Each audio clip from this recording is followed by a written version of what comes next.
To back ಸಿನಿಮಾಗಳೆಲ್ಲ ಬಂದು ನೋಡಿದ್ರೆ sir 45 title ಕೊಟ್ಟಿದ್ದೆ ನಾನು. ನಟರನ್ನ ಸಂಭ್ರಮಿಸಿದಲ್ಲಿ ನಾನು ಒಬ್ಬ. ಕಾಟೇರ ಆದ್ಮೇಲೆ ಅವ್ರ ತಲೆ ಮೇಲೆ ದೊಡ್ಡ ಒಂದು ಭಾರವನ್ನು ಅವರು ಹೊತ್ಕೊಂಡಿದ್ದಾರೆ. ಸರ್ ಕೃಷ್ಣ ಇಷ್ಟ ಆದ್ರೆ ಡೆವಿಲ್ ಇಷ್ಟ. ನಟನಾಗಿ ನಂಗೆ ಡೆವಿಲ್ ಭಾಳ ಇಷ್ಟ ಆದ್ರು. ನಾವು ಕೂಡ ಬ್ಲೆಸ್ಡ್ ಅಂತ ಒಂದು ಅದ್ಭುತವಾದ ನಟನ ನಮ್ಮ ಇಂಡಸ್ಟ್ರಿಗೆ ಮಾಡ್ಕೊಂಡಿದ್ದು ನಾವು ಕೂಡ ಬ್ಲೆಸ್ಡ್. ರಮೇಶ್ ರೆಡ್ಡಿ ಅವರು ದುಡ್ಡನ್ನ ಹಾಕಿಲ್ಲ, ದುಡ್ಡನ್ನ ಸುರಿದಿದ್ದಾರೆ. ರಾಗ ಬಂದ ನಂತರದಲ್ಲಿ ಜೀವನ ಹೇಗೆ ಬದಲಾಯಿತು? ನನ್ನನ್ನ ಒಂದು ಗಟ್ಟಿಗರನ್ನಾಗಿ ಮಾಡಿದ್ದು ರಾಗ. ಒಬ್ಬ ನಿರ್ಮಾಪಕನಾಗಿ ನಾನು ಸೋತಾಗ ನನಗಾಗಿರುವಂಥ ಮಾನಸಿಕ ಒತ್ತಡ ಸುಮಾರು ಜನರಿಗೆ ಒಂದು ಸೆಕೆಂಡ್ ಇನ್ನಿಂಗ್ಸ್ ದೇವರು ಕೊಡ್ತಾರೆ. ಬಹುಶಃ 2026 ನನ್ನ ಸೆಕೆಂಡ್ ಇನ್ನಿಂಗ್ಸ್. ಹರ ತನ್ನ ಭಕ್ತರ ತಿರುವಂತೆ ಮಾಡುವ, ಒರೆದು ನೋಡುವ, ಪುತ್ಥಳಿಯ ಚಿನ್ನದಂತೆ ಕಡಿದು ನೋಡುವ ಕಬ್ಬಿನ ಜಲ್ಲೆಯಂತೆ ಅಂತ ಹೇಳಿದಾಗೆ ದೇವರು ನಮ್ಮನ್ನ ಒರೆಸಿ ನೋಡ್ತಾರೆ, ಉಜ್ಜಿ ನೋಡ್ತಾರೆ, ಕಡಿದು ನೋಡ್ತಾರೆ. ನಿಮ್ಮ ಒಂದು ಕಷ್ಟದ ಪರಿಸ್ಥಿತಿನಲ್ಲಿ ನಿಮ್ಮ ಶ್ರೀಮತಿಯವರ ಸಪೋರ್ಟ್ ಹಾಗೆ ನಿಮ್ಮ ಮನೆಯವರ ಸಪೋರ್ಟ್ ಹೇಗಿತ್ತು? ನೋಡಿ, ಮಿತ್ರ ಅನ್ನೋ ವರ್ಡ್ ಇದ್ರೆ ಲಯನ್ ಶೇರ್ ನನ್ನ ವೈಫಿಗೆ ಹೋಗುತ್ತೆ. ಇದೆಲ್ಲ ಕೀರ್ತಿ ಎಲ್ಲವೂ ಕೂಡ ಅವಳಿಗೆ ಸಲ್ಲಬೇಕು, ನನ್ನ ಮಕ್ಕಳಿಗೆ. ಸರ್, ರಾಗ ಸಿನಿಮಾ ಮಾಡ್ತೀರಾ, ಅದರಲ್ಲಿ ನಿಮ್ಮ ಅಭಿನಯಕ್ಕೆ ಎಲ್ಲರಿಂದ ಕೂಡ ಮೆಚ್ಚುಗೆ, ಶ್ಲಾಘನೆ ವ್ಯಕ್ತವಾಗುತ್ತೆ. ರಾಗ ಬಂದ ನಂತರದಲ್ಲಿ ಜೀವನ ಹೇಗೆ ಬದಲಾಯಿತು? ತುಂಬ ಸಾಕಷ್ಟು ನಿಮ್ಮ ಇಂಟರ್ವ್ಯೂಲು ಕೂಡ ಹೇಳಿದ್ದೀನಿ ನಾನು. ನನ್ನನ್ನು ಒಂದು ಗಟ್ಟಿಗರನ್ನಾಗಿ ಮಾಡಿದ್ದು ರಾಗ. ನಾನೊಬ್ಬ ಒಳ್ಳೆ ನಟ ಅಂತ ನನಗೆ ರಾಜ್ಯ ಪ್ರಶಸ್ತಿ ಸಿಕ್ತು. ಆಮೇಲೆ ಸಾಕಷ್ಟು ಪ್ರಶಂಸೆಗಳು ಸಿಕ್ತು. ಹಾಸ್ಯ ನಟ ಮಿತ್ರ ಈಗೂ ಬಾಡಬಲ್ಲನ, ಅಳಿಸ್ಬಲ್ಲನ, ಭಾವನೆಗಳನ್ನು ಕೆದಕಬಲ್ಲನ ಎಲ್ಲವೂ ಕೂಡ ಚರ್ಚೆ ಆದರೂ ಕೂಡ ಒಬ್ಬ ನಿರ್ಮಾಪಕನಾಗಿ ನಾನು ಸೋತಾಗ ನನಗಾಗಿರುವಂಥ ಮಾನಸಿಕ ಒತ್ತಡ, ಆಮೇಲೆ ಆ ಸಾಲ, ಮತ್ತೊಂದು ಮಗದೊಂದು ಕಷ್ಟ ಕಾರ್ಪಣ್ಯಗಳು, ಬೇರೆ ಇದ್ದಕ್ಕಿದ್ದಂಗೆ ನಾನು ಬ್ಯುಸಿಯಾಗಿದ್ದಂಥ ನಟ ಹೀರೋ ಆದೇನೋ ಒಂದು ಉದ್ದೇಶಕ್ಕೋಸ್ಕರ ಒಂದಿಷ್ಟು ವರ್ಷ ನನ್ನ ನೈಪಥ್ಯದಲ್ಲಿ ಇದ್ದಂಥದ್ದು, ಮೇಕಪ್ ಆಗದೆ ನನ್ನ ಮನೆಯಲ್ಲೇ ಇದ್ದಂಥದ್ದು, ಶೂಟಿಂಗೇ ಸಿಗದೇ ಇದ್ದಂಥದ್ದು, ನನ್ನನ್ನು ಭಾಳ ಡಿಪ್ರೆಷನಿಗೆ ಕರ್ಕೊಂಡು ಹೋಗಿದ್ದು ಇದೆಲ್ಲವೂ ಕೂಡ ಅನುಭವಿಸಿದ್ದೀನಿ ನಾನು. ಆ ನೋವು ನನಗಾಗಿದೆ. ಆ ನೋವಿನ ಮೂಲಕ ಜೀವನದ ಪಾಠಗಳನ್ನು ಕಲಿತುಕೊಳ್ಳುವಂಥ ಪ್ರಯತ್ನಗಳನ್ನು ನಾನು ಮಾಡಿದ್ದೀನಿ. ಈಗ ಅದರ ಔಟ್ಕಮ್ಮೇ ನಾನು ಸೋಲೋದು ಹೇಗೆ ಅಂತ ಗೆಲ್ಲೋದು ಹೇಗೆ ಅಂತ ಕಲ್ತಿದ್ದೆ. ಜನ ಗೆದ್ದಾಗ ಹೇಗಿರ್ತಾರೆ ಅಂತ ಕಲ್ತ್ಕೊಂಡಿದ್ದೆ, ಸೋತಾಗ ಹೇಗಿರುತ್ತೆ ಅಂತ ಕಲ್ತ್ಕೊಂಡಿದ್ದೆ. ಈಗ ಎಲ್ಲವನ್ನು ಕಲಿತು ಒಂದು ಪರಿಪೂರ್ಣತೆಯನ್ನು ಪಡೆದು ಇದೆಲ್ಲವನ್ನು ಕೂಡ ಹೊರಗಾಕುವಂಥ ಒಂದು ಅವಕಾಶ. ಸುಮಾರು ಜನರಿಗೆ ಒಂದು ಸೆಕೆಂಡ್ ಇನ್ನಿಂಗ್ಸ್ ದೇವರು ಕೊಡ್ತಾರೆ. ಬಹುಶಃ 2026 ನನ್ನ ಸೆಕೆಂಡ್ ಇನ್ನಿಂಗ್ಸ್. ಫಸ್ಟು ಜನವರಿಯಲ್ಲಿ 2023 ಜನವರಿ 23ರಿಂದ ಆರಂಭ ಮಾಡ್ತಾ ಇದ್ದಾರೆ. ಜನವರಿ ಆದ ತಕ್ಷಣ ಫೆಬ್ರವರಿಯಲ್ಲೂ ಚಿತ್ರ ಇದೆ, ನಮ್ಮದು ಕರಾವಳಿ ಇದೆ, ಆಮೇಲೆ ಮಹಾನ್ ಇದೆ, ಕರಳೆ ಇದೆ, ಲಕ್ಷ್ಮೀ ಪುತ್ರ ಇದೆ. ಸಾಲು ಚಿತ್ರಗಳು ಕಾಯ್ತಾ ಇದೆ. ಇದರ ಮೂಲಕ ನಾನು ಮತ್ತಷ್ಟು ಪ್ರೇಕ್ಷಕರಿಗೆ ಹತ್ತಿರ ಆಗ್ತೀನಿ. ಹಾಸ್ಯ ನಟನಾಗಿ ನನ್ನನ್ನು ಮನೆ ಮಗಂತರ ಈಗ ನೋಡಿಕೊಂಡ್ರು ಈ ಶೇಡಲ್ಲೂ ಕೂಡ ಜನ ಇಷ್ಟಪಡ್ತಾರೆ ಅಂತ ನನಗೆ ಅನಿಸ್ತಾ ಇದೆ. ಸರ್, ನೀವು ಹೇಳ್ತಿದ್ರಿ ಮಾನಸಿಕ ಒತ್ತಡ ಆಯಿತು, ಸಾಲ ಆಯಿತು, ಒಂದಷ್ಟು ಆ ಒಂದು ನೆಗೆಟಿವಿಟಿಯಿಂದ ಹೇಗೆ ಆಚೆ ಬಂದ್ರಿ? ನೋಡ್ತಾ ಇದ್ದೀರಿ, ಪ್ರಕೃತಿ, ಪರಿಸರ, ಮನೆಯವರು, ಪ್ರೀತಿಯಿಂದ ನೋಡ್ಕೊಳ್ಳುವಂಥ ಮಕ್ಕಳು, ಒಳ್ಳೆಯ ಸ್ನೇಹಿತರು, ಇವರೆಲ್ಲ ಇದ್ದಾಗ ಆ ನೆಗೆಟಿವಿಟಿಯಿಂದ ಆಚೆ ಬರ್ತೀವಿ. ನೋಡಿ, ಪ್ರಪಂಚಕ್ಕೆ ಬೆಳಕು ಕೊಡೋ ಸೂರ್ಯನಿಗೆ ಗ್ರಹಣ ತಪ್ಪಿದ್ದಲ್ಲ. ಎಲ್ಲರ ಲೈಫಲ್ಲೂ ಕೂಡ ಒಂದು good moment and bad moment ಇದ್ದೇ ಇರುತ್ತೆ. ಗುಡ್ ಮೂಮೆಂಟ್ ಯಾಕೆ ಬರುತ್ತೆ ಅಂತ ಹೇಳಿದ್ರೆ, ತುಂಬ ಹಿಗ್ಬೇಡ ನೀನು, ಹಿಗ್ಗು ನೀನು. ಬ್ಯಾಡ್ ಮೂಮೆಂಟ್ ಯಾಕೆ ಬರ್ತದೆ ಅಂತ ಹೇಳಿದಾಗ ನೀನು ಕುಗ್ಬೇಡ ನೀನು. ಹಿಗ್ಗೋದು ಕುಗ್ಗೋದು, ಕಷ್ಟ ಸುಖ ಎಲ್ಲವೂ ಕೂಡ ಜೀವನದ ಪಾಠಗಳು, ಅದೆಲ್ಲವೂ ಇದ್ರ ಕಡೆ ಸಮರಸವಿರುವಂಥದ್ದು. ತುಂಬ ಜನ ನೋಡ್ತಾ ಇದ್ದೀವಿ, ತುಂಬ ಹೀರೋಗಳನ್ನು, ತುಂಬ ರಾಜಕಾರಣಿಗಳನ್ನು, ತುಂಬ ದೊಡ್ಡ ದೊಡ್ಡ ಬಿಸ್ನೆಸ್ ಮ್ಯಾನ್ಸ್ಗಳನ್ನು ನಾವು ನೋಡ್ತಾ ಇದ್ದೀವಿ. ರಪ್ ಅಂತ ಬೇಲಿದ್ದವರು ಯಾವುದೋ ಒಂದು ಇನ್ಸಿಡೆಂಟ್ ಇದ್ದರೆ ರಪ್ ಅಂತ ಕೆಳಗೆ ಹೋಗಿ ಅವರ ಎಲ್ಲವನ್ನೂ ಕಳ್ಕೊತಾರೆ. ಆಮೇಲೆ ಅಲ್ಲಿಂದ ಬೌನ್ಸ್ ಬೇಕಾಗಿ ಬರ್ತಾರೆ, ಫಿನಿಕ್ಸ್ ಪಕ್ಷಿ ಥರ ಎದುರ್ಕೋತಾರೆ. ಆ ಬಂದಂಥವ್ರು ಇತಿಹಾಸವನ್ನು ಕ್ರಿಯೇಟ್ ಮಾಡಿದ್ದಾರೆ. ಪ್ರತಿಯೊಬ್ಬ ಇತಿಹಾಸಕಾರನಲ್ಲೂ ಕೂಡ ಒಂದು ಏರು, ಒಂದು ಇಳಿತ ಇದ್ದೇ ಇರುತ್ತೆ. ಏರಿಳಿತಗಳಿದ್ರೇ ಜೀವನ ಅನ್ನೋದು ಇದು. ಬಟ್ ನಮ್ಮ ಒಳ್ಳೆ ಸ್ನೇಹಿತರಿದ್ದಾಗ, ಒಳ್ಳೆ ಯೋಚನೆಗಳಿದ್ದಾಗ, ನನ್ನ ಓದು, ನನ್ನ ಸಿನಿಮಾ ವೀಕ್ಷಣೆ, ನನ್ನ ಪರಿಸರ, ನನ್ನ ಪ್ರಕೃತಿ, ನನಗೆ ಗೊತ್ತಿರುವಂಥ ಕೈ ಕೆಲಸಗಳು, ಅಂದರೆ ಅಡುಗೆ, ಮತ್ತೊಂದು ಇನ್ನೊಂದು, ಅದೆಲ್ಲವೂ ಕೂಡ ನನ್ನನ್ನು ಅಲ್ಲಿಂದ ಆಚೆ ಬರುವಂಥ ಒಂದು ಅವಕಾಶವನ್ನು ಮಾಡಿಕೊಡ್ತು. ಇದೆಲ್ಲ ಜೀವನದ ಪಾಠಗಳು. ಅಂದರೆ ಕಷ್ಟ ದೇವರು ಯಾರಿಗೆ ಕೊಡ್ತಾರೆ? ಆ ಕಷ್ಟನ ಸ್ವೀಕಾರ ಮಾಡಲಿಕ್ಕೆ ಶಕ್ತಿ ಯಾರಿಗಿದೆ ಅವ್ರಿಗೆ ಮಾತ್ರ ಕೊಡ್ತಾರೆ. ಅದರ ದೇವರು ನನ್ನನ್ನು ಚೂಸ್ ಮಾಡಿದ್ದಾರೆ. ನೀನು ಕಷ್ಟ ತಗೋ, ನೀನು ಆ ಭಾರ ನೀನು ವಹಿಸೋದು. 100 kg ಹೊರೋ ಸಾಮರ್ಥ್ಯ ನಿನಗಿದೆ, ಅಥವಾ 150 kg ಹೊರೋ ಸಾಮರ್ಥ್ಯ ನಿನಗಿದೆ ಅಂತ. ಸಾಮರ್ಥ್ಯ ಇದ್ದವ್ರಿಗೆ ಕೊಡೋದೇ ಇಲ್ಲ, ಅವ್ರು ಅಲ್ಲೇ ಇರ್ತಾರೆ. ಸಾಮರ್ಥ್ಯ ಇದ್ದವ್ರನ್ನ ದೇವರು ಪರೀಕ್ಷೆ ಮಾಡ್ತಾನೆ. ಹರ ತನ್ನ ಭಕ್ತರ ತಿರುವಂತೆ ಮಾಡುವ, ಒರೆದು ನೋಡುವ, ಪುತ್ಥಳಿಯ ಚಿನ್ನದಂತೆ ಕಡಿದು ನೋಡುವ ಕಬ್ಬಿನ ಜಲ್ಲೆಯಂತೆ ಅಂತ ಹೇಳಿದಾಗೆ ದೇವರು ನಮ್ಮನ್ನು ಒರೆಸಿ ನೋಡ್ತಾರೆ, ಉಜ್ಜಿ ನೋಡ್ತಾರೆ, ಕಡಿದು ನೋಡ್ತಾರೆ. ಇವನು ಕರೆಕ್ಟಾಗಿದೆ, ಅವ್ನು ತಾಕತ್ತಿದೆಯಾ ಅಂಥೇಳಿ ನಮ್ಮನ್ನು ಗಟ್ಟಿ ಕಾಳುಗಳನ್ನಾಗಿ ಮಾಡುತ್ತೆ. ಜೊಳ್ಳನ್ನು ತೆಗೆದಾಕ್ಬಿಡ್ತಾರೆ ದೇವರು. ಅವಕಾಶ ಸಿಕ್ಕಿದೆ. ಸುಮಾರು ಜನರಿಗೆ ಆಗಿದೆ ಇದು. ಅವರೆಲ್ಲರೂ ಕೂಡ ಬರ್ತಾರೆ, ಆಚೆ ಬರ್ತಾರೆ, ಎಲ್ಲ ಸಮಸ್ಯೆಯಿಂದ ಆಚೆ ಬರ್ತಾರೆ, ಇತಿಹಾಸ ಸೃಷ್ಟಿ ಮಾಡ್ತಾರೆ. ಆ ಸಾಲ ನಾನು ಇರಬೇಕು ಅಂತ ಆಸೆ ಪಡ್ತೀನಿ. ಸರ್, ಇಂತಹ ಟೈಮ್ನಲ್ಲಿ ನಿಮಗೆ ಇಂಡಸ್ಟ್ರಿಯಿಂದ ಏನಾದರೂ ಸಪೋರ್ಟ್ ಸಿಗ್ತಾ? ಈಗ ನೀವೆಲ್ಲ ಕೊಡ್ತಾ ಇರೋ ಸಪೋರ್ಟೇ ಅಲ್ವಾ? ನೀವೆಲ್ಲ ಕೊಡ್ತಾರಂಥ ಪ್ರೀತಿ, ನೀವು ಮಾತಾಡಿಸುವಂಥ ರೀತಿ, ನೀವು ಇಂಟ್ರೊಡಕ್ಷನಲ್ಲಿ ಕೂಡ ಭಾಳ ಅದ್ಭುತವಾಗಿ ಮಾತಾಡಿದಿರಿ. ಇದೆಲ್ಲ ಮೋಟಿವೇಶನ್ಸ್ಗಳು. ಖಂಡಿತ ಸಪೋರ್ಟ್ ಅಂತ ಹೇಳಿದ ತಕ್ಷಣ ಯಾರೋ ಒಂದು ಚೀರದಲ್ಲಿ ದುಡ್ಡು ತಂದ್ಬಿಟ್ಟು ಮನೆಗೆ ಇಟ್ಟು ಹೋಗ್ಬೇಕು ಅಂತಲ್ಲ. ನಾವಿದ್ದೀವಿ ನಿಮ್ಮ ಜೊತೆ ಅಂತ ಹೇಳುವಂಥವ್ರು ಎಲ್ಲರೂ ಕೂಡ ಆಲ್ಮೋಸ್ಟ್. ನಾನು ಎಲ್ಲ ಹೇಳ್ತಾ ಇದ್ದೀನಿ, ದರ್ಶನ್ ಸಾರು, ಸುದೀಪ್ ಸಾರು ಎಲ್ಲರೂ ಕೂಡ ನನಗೆ ಸಪೋರ್ಟ್ ಮಾಡಿದ್ದಾರೆ, ಬೆನ್ನು ತಟ್ಟಿದ್ದಾರೆ, ಶಬಾಷ್ ಅಂದಿದ್ದಾರೆ, ಮೋಟಿವೇಟ್ ಮಾಡಿದ್ದಾರೆ. ಜಗ್ಗೇಶ್ ಅವ್ರು ದೊಡ್ಡ ಶಕ್ತಿ ನನಗೆ. ಮನೆಗೆ ಕರೆಸಿ ಕೂತ್ಕೊಂಡು ಗಂಟೆಗಟ್ಟಲೆ ಮಾತಾಡಿ, ಮಗನೇ ನೀನು ಇರಬೇಕು ನೀನು ಅಂತ ಆ ಸ್ಫೂರ್ತಿಯನ್ನು ನೀಡಿದ್ದಾರೆ ನನಗೆ.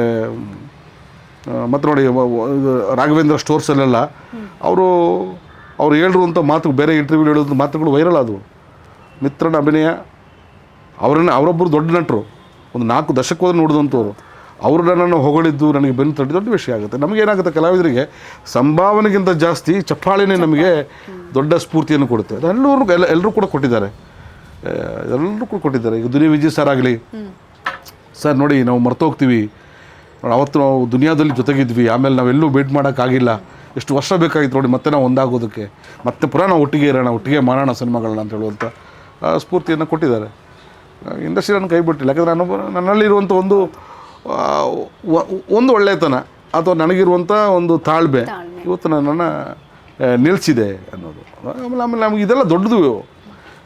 ಈಗ ನಾವು ಪಿಕ್ಚರಲ್ಲಿ ಕೂತ್ಕೊಂಡು ಇಂಟರ್ವ್ಯೂ ಮಾಡ್ತಾಯಿದ್ದೀವಿ. ದುನಿಯಾ ವಿಜಯ್ ಲ್ಯಾಂಡ್ಲೋಡ್ ಸಿನಿಮಾ ಅದರಲ್ಲಿ ನಾನು ಅಭಿನಯಿಸಿದ್ದೀನಿ. ಇದೆಲ್ಲವೂ ಕೂಡ ದೇವರು ನಮಗೆ ಕೊಟ್ಟೊಂದು ದೊಡ್ಡ ವರ. ನಮ್ಮ ಈ ಹುಟ್ಟು, ನನ್ನ ಪರ್ಸನಾಲಿಟಿಗೆ ನಾನು ಒಂದು ಸಿನಿಮಾ ಟಿಕೆಟ್ ತಗೊಳ್ಳೋಕ್ಕೂ ಯೋಗ್ಯತೆ ಇರಲಿಲ್ಲ ನನಗೆ. ಹಳ್ಳಿಗಾಡಲ್ಲಿ ಬಂದಂಥವ್ನು ನಾನು. ಅಂಥವ್ರು ಒಂದು 100-160 ಪಿಕ್ಚರ್ ಮಾಡಬಲ್ಲೆ, ಒಂದು ರಾಜ್ಯ ಪ್ರಶಸ್ತಿ ತಗೋತೀನಿ, 2 ಸಿನಿಮಾದಲ್ಲಿ ಹೀರೋ ಆಗ್ತೀನಿ, ಒಂದು ಸಿನಿಮಾ ಪ್ರೊಡ್ಯೂಸ್ ಮಾಡ್ತೀನಿ. ಇದೆಲ್ಲ ನಾನು ಕಲ್ಪಿಸ್ಕೊಳ್ಳೋಕ್ಕೂ ಸಾಧ್ಯವಾಗುವಂಥದ್ದು ದೇವರು ಕೊಟ್ಟಂಥ ಆಶೀರ್ವಾದ. ಅದರಲ್ಲಿ ಕಮ್ಮಿ ಕೊಟ್ಟಿದ್ದರೆ ನಾನು ದೇವರನ್ನು ಬೈಯೋದು ತಪ್ಪು. ಯಾಕಂದರೆ ನನಗೆ ಸಿಕ್ಕಿದ್ದು ನನ್ನ ಯೋಗ್ಯತೆ ಮೀರಿದ್ದು, ನನ್ನ ಅರ್ಹತೆ ಮೀರಿದ್ದು. ಸಿಕ್ಕುವಂಥ ಕೆಲಸವನ್ನು ಕಣ್ಣಿಗೆ ಹೊತ್ಕೊಂಡು ಕೆಲಸ ಮಾಡುವಂಥ ನೇಚರ್ ನಂದು. ಅದಕ್ಕೆ ವೆರಿ ಥ್ಯಾಂಕ್ಫುಲ್ ಟು ಗಾಡ್. ಈ ನನ್ನನ್ನು ಈ ಅವಕಾಶ ಕೊಟ್ಟಿದ್ದಕ್ಕೆ, ಈ ಚೇರಲ್ಲಿ ನನಗೆ ಕೂರಿಸಿದ್ದಕ್ಕೆ ತುಂಬ ಥ್ಯಾಂಕ್ಫುಲ್ ಆಗಿದ್ದೀನಿ. ಸರ್, ನಿಮ್ಮ ಒಂದು ಕಷ್ಟದ ಪರಿಸ್ಥಿತಿನಲ್ಲಿ ನಿಮ್ಮ ಶ್ರೀಮತಿಯವರ ಸಪೋರ್ಟು ಹಾಗೆ ನಿಮ್ಮ ಮನೆಯವರ ಸಪೋರ್ಟ್ ಹೇಗಿತ್ತು? ನೋಡಿ, ಮಿತ್ರ ಅನ್ನೋ ವರ್ಡ್ ಇದ್ದರೆ, ಅದು ಮಿತ್ರ ಏನಾದರೂ ಸಾಧನೆ ಮಾಡಿದ್ದಾನೆ ಅಂತ ಅನಿಸಿದರೆ ಅಥವಾ ಜನರಿಗೆ ಖುಷಿ ಕೊಟ್ಟಿದ್ದಾರೆ ಅಂತ ಹೇಳಿದ್ರೆ ಅದರ ಸಿಂಹಪಾಲು, ಲಯನ್ ಶೇರ್ ನನ್ನ ವೈಫಿಗೆ ಹೋಗುತ್ತೆ. ನಾನು ಮದುವೆಯಾಗಿ 25 ವರ್ಷ ಆಗಿದೆ. ಮದುವೆ ಆದಾಗ ನಾನು ಇನ್ನೂ ಸಣ್ಣ ಹುಡುಗ, ಅಂದರೆ 22 ವರ್ಷದ ಯುವಕ. ಇವತ್ತು ನನಗೆ 24 ವರ್ಷದ ಮಗ ಇದ್ದಾನೆ. ಈ 24 ವರ್ಷ ಅವಳು ನನ್ನನ್ನು ನೋಡಿಕೊಂಡಂಥ ರೀತಿ, ನನ್ನನ್ನು ಎಲ್ಲೂ ಲೆಟ್ ಡೌನ್ ಮಾಡದಂತೆ ಇರುವಂಥ ರೀತಿ, ನನ್ನ ಒಳ್ಳೆತನದಲ್ಲೂ ನನ್ನ ಕೆಟ್ಟತನದಲ್ಲೂ ನನಗೆ ನನ್ನ ಬೆನ್ನೆಲುಬಾಗಿ ನಿಂತಂಥ ರೀತಿ, ವಿಶೇಷವಾಗಿ ನನ್ನ ಕಷ್ಟದ ಸಮಯದಲ್ಲಿ ನನ್ನ ಕಣ್ಣೊರೆಸಿದಂಥ ರೀತಿ, ನನಗೆ ಸ್ಫೂರ್ತಿ ಕೊಟ್ಟಂಥ ರೀತಿ, ಅದು ನನ್ನನ್ನು ಇವತ್ತು ಮತ್ತೆ ಬಾನ್ಸ್ಬೇಕಾಗಿ ಕೂತ್ಕೊಳ್ಳುವಂತೆ ಮಾಡಿದೆ. ಹಾಗಾಗಿ ಇದೆಲ್ಲ ಕೀರ್ತಿ ಎಲ್ಲವೂ ಕೂಡ ಅವಳಿಗೆ ಸಲ್ಲಬೇಕು, ನನ್ನ ಮಕ್ಕಳಿಗೆ ಸಲ್ಲಬೇಕು. ಸರ್, ಆಗಲೇ ಮಾತಾಡಬೇಕಾದ್ರೆ ಹೇಳಿದ್ರಿ, ನಾನು ಸುದೀಪ್ ಸರ್ ಅವರು ಮಾಡಿದ್ದ ಹೆಲ್ಪು, ಹಾಗೆಯೇ ದರ್ಶನ್ ಸರ್ ಅವ್ರು ಮಾಡಿದಂತಹ ಒಂದಷ್ಟು ಹೆಲ್ಪು, ಜಗ್ಗೇಶ್ ಅವ್ರ ಹೆಲ್ಪ್ನ ನಾನು ಮರೆಯೋಲ್ಲ ಅಂತ.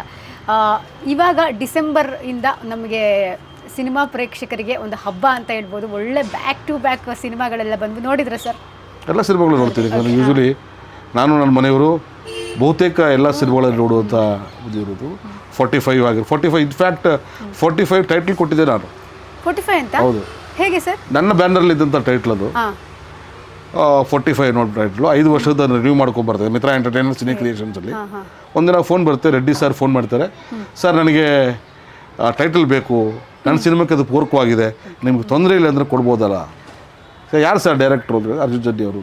ಖಂಡಿತ ಮಾಡಿ ಸರ್, ನನ್ನ ಸಿನಿಮಾ ನಿಮ್ಗೆ ಇಷ್ಟ ಆಗೋದು ಖಂಡಿತ. ಇಮಿಡಿಯೇಟಾಗಿ not even taking A single NP ದುಡ್ಡು ಕೊಡೋಕ್ಕೆ ಬಂದರು, ದುಡ್ಡು ನಾನು ತಗೊಳ್ಳಿ ಸರ್, ಒಳ್ಳೆ ಸಿನಿಮಾ ಮಾಡಿ ಅಂತೇಳಿ ನಾನು ಅವರಿಗೆ ಆ ಟೈಟಲನ್ನು ಕೊಟ್ಟೆ. ಬೇಜಾರಿದೆ.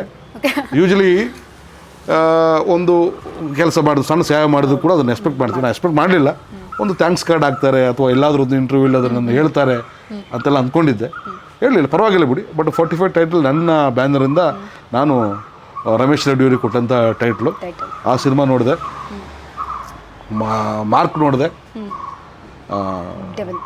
ಡೆವಿಲ್ ನೋಡಿದೆ. ಡೆವಿಲ್ ಅಂತೂ ನಮ್ಮ ಮನೆಯಲ್ಲಿ ದರ್ಶನ್ ಸರ್ ಫ್ಯಾನೇ, ನನ್ನ ಮಗ ಅಂತೂ ಹೆವಿ ಫ್ಯಾನ್ ಇದ್ದಾನೆ.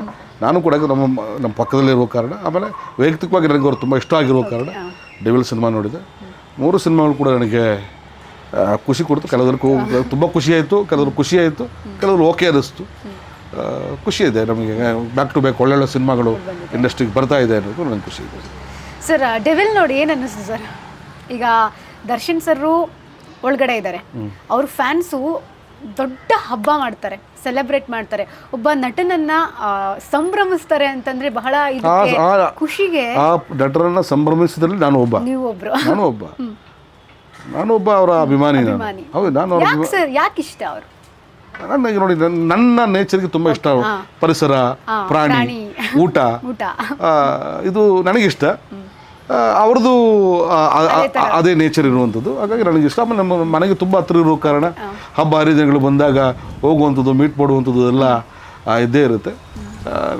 ನಾನು ಒಬ್ಬ ಫ್ಯಾನ್ ಬಾಯ್ ಥರ ಕೂತ್ಕೊಂಡು ಆ ಪಿಕ್ಚರ್ ನಾನು ನೋಡಿದ್ದೀನಿ.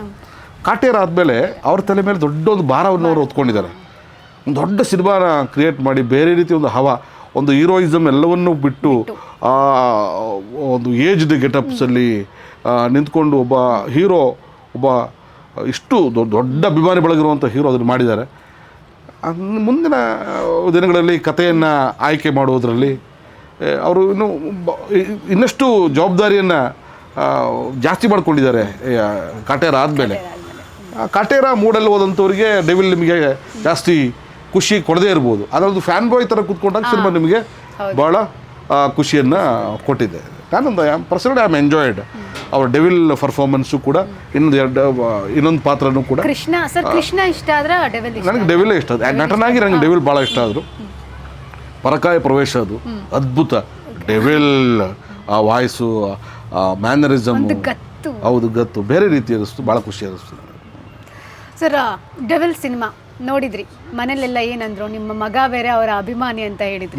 ಮನೆಯವ್ರು ನಾವೆಲ್ಲರೂ ಅಭಿಮಾನಿಗಳೇ, ಎಲ್ರಿಗೂ ಇಷ್ಟ ಆಯಿತು. ಒಟ್ಟು ಅದೇ ಮನೆಯಲ್ಲಿ ಚರ್ಚೆಗಳು ಮಾಡ್ತೀವಿ ನಾವು. ಈಗಿನ ಪ್ರೆಸೆಂಟ್ ಸಿಚುವೇಶನ್ಸ್ಗಳು,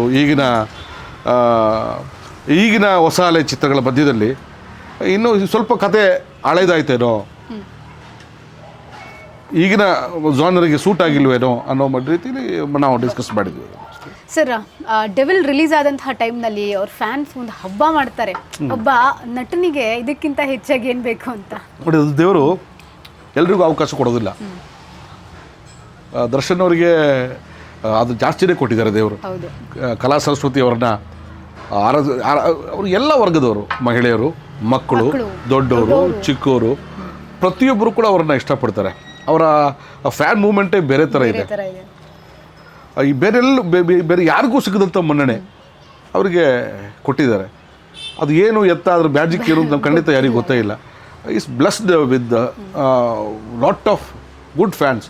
ದೊಡ್ಡ ಅಭಿಮಾನಿ ವರ್ಗವನ್ನು ಯಾವತ್ತೂ ಕುಂದದೇ ಇರುವಂಥ, ಯಾವುದೇ ಪ್ರೆಷರ್ಗಳು ಬಂದರೂ ಕೂಡ, ಇನ್ನೊಂದು ಮತ್ತೊಂದು ಕೆಟ್ಟದ್ದು ಭಯನ ಬಂದರೂ ಕೂಡ ಅವರಿಗೆ ಫ್ಯಾನ್ಗಳು ದಿನ ಹೋದಂಗೆ ಜಾಸ್ತಿನೇ ಆಗ್ತಾ ಇದ್ದಾರೆ. ಈಸ್ ಬ್ಲೆಸ್ಡ್ ಆ ವಿಚಾರದಲ್ಲಿ. ನಾವು ಕೂಡ ಬ್ಲೆಸ್ಡ್ ಅಂತ ಅದ್ಭುತವಾದ ನಟನ ನಮ್ಮ ಇಂಡಸ್ಟ್ರಿಗೆ ಮಾಡ್ಕೊಂಡಿದ್ದು ನಾವು ಕೂಡ ಬ್ಲೆಸ್ಡ್ ಅಂತ ಹೇಳಿ ಇಷ್ಟ.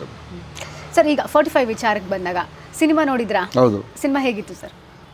ನೋಡಿ, ಕೆಲವುದನ್ನು ನಾವು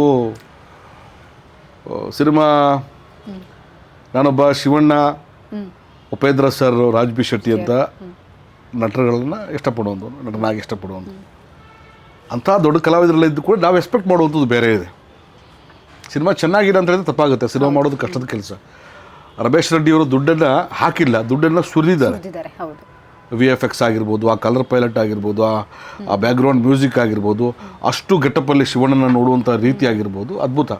ಆದರೆ ಪ್ರೇಕ್ಷಕನಾಗಿ ಕೂತಾಗ ಅದನ್ನು ಆವರಿಸಬೇಕು, ನನಗೆ ಕಾಡಬೇಕು. ನಾನು ಕೊಟ್ಟಂಥ ದುಡ್ಡಿಗೆ 500 ರೂಪಾಯಿಗೆ 1000 ರೂಪಾಯಿಗೋ ನನಗೆ ಅದು ಖುಷಿಯನ್ನು ಕೊಡಬೇಕು. ಆ ಮಟ್ಟದ ಒಂದು ಕಿಕ್ ನನಗೆ ಸಿನಿಮಾದಲ್ಲಿ ಸಿಕ್ಕಲಿಲ್ಲ ಅಂತ ನನಗೆ ಅನ್ನಿಸ್ತದು. ನಾನೇನೋ ಎಕ್ಸ್ಪೆಕ್ಟೇಷನ್ ಜಾಸ್ತಿ ಇಟ್ಕೊಂಡು ಹೋಗಿದ್ದೆ. ಪ್ರೇಕ್ಷಕರಿಗೆ ತುಂಬ ಇಷ್ಟ ಆಗಿರ್ಬೋದು, ನನಗೆ ಇಷ್ಟ ಆಗಿಲ್ಲ ಅಂತ ಹೇಳ್ತಾ ಇಲ್ಲ. ಆ ಎಕ್ಸ್ಪೆಕ್ಟೇಷನ್ ನನಗೆ ರೀಚ್ ಆಗಲಿಲ್ಲ ಅಂತ ನನಗೆ ಅನ್ನಿಸ್ತು. ಸರ್ ಆ ನಂತರ ಈಗ 45 ಹೇಳಿದ್ದೀನಿ, ನನ್ನ ಒಂದು ಟೈಟಲ್ ಅದು 45 ಅಂತ. ಸೊ ಅಂದರೆ ನೀವು ಕಥೆನ ರೆಡಿಯಾಗಿ ಮಾಡ್ಕೊಂಡು ಆಲ್ಮೋಸ್ಟ್ ಕಥೆ ಎಲ್ಲ ರೆಡಿ ಇತ್ತು. ಅದು ಯಾವ ಥರ ಸರ್? ಇದು 45 ಅಂದರೆ ಏನು ಸರ್? ಅದು 75 ದಿವಸದಲ್ಲಿ ಏನೋ ಒಂದು ವಿಚಾರ ನಡೆಯುತ್ತೆ ಒಬ್ಬನ ಬದುಕಲ್ಲಿ. ಆ ಬದುಕು ಹೇಗಿರುತ್ತೆ, ಆ ಬದುಕಿಗೋಸ್ಕರ ಅವನು ಏನೆಲ್ಲ ಸಾಹಸಗಳನ್ನ ಪಡ್ತಾನೆ ಅನ್ನೋದು ನನ್ನ ಕಥಾಹದ್ದರವಾಗಿತ್ತು. ಭಾಳ ಚೆನ್ನಾಗಿ ಅದು ಡಿಸೈನ್ ಮಾಡಿದ್ವಿ. ಬಟ್ ರಮೇಶ್ ರೆಡ್ಡಿ ಅವರು ಕೇಳಿದ ತಕ್ಷಣ ಅದನ್ನು ಕೊಡಬೇಕು ಅನ್ನಿಸ್ತು, ನಾನು ಕೊಟ್ಟಿದ್ದೆ.